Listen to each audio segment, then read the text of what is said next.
व्यक्तीचे व्यक्तिमत्व होते. लोकमान्य टिळक हे व्यक्तीचे व्यक्तिमत्व होते. समृद्ध लेखणीची जळजळती मशाल होती. समृद्ध लेखणीची जळजळती मशाल होती. परकाविना देश शापित होता. परकाविना देश शापित होता. पण आग केसरीचा एक लखलखता लेख होता. पण आग केसरीचा एक लखलखता लेख होता.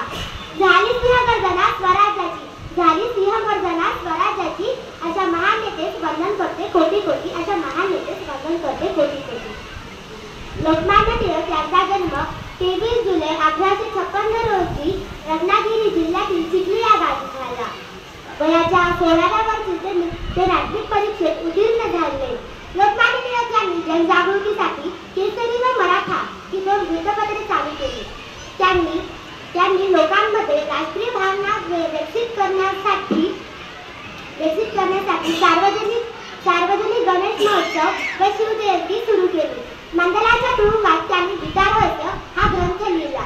भारत माताच्या या रत्नाचे निधन 1 ऑगस्ट 1920 रोजी झाले. ते म्हणतात ना, लहरों से जो टकराए उसे तूफान कहते हैं. लहरों से जो टकराए उसे तूफान कहते हैं.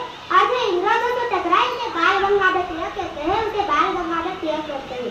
जाता जाता एवढेच म्हणते की क्रांती पेटली मशालीची. क्रांती पेटली मशालीची. सिंहगर्जना झाली सिंहाची. सिंहगर्जना झाली सिंहाची.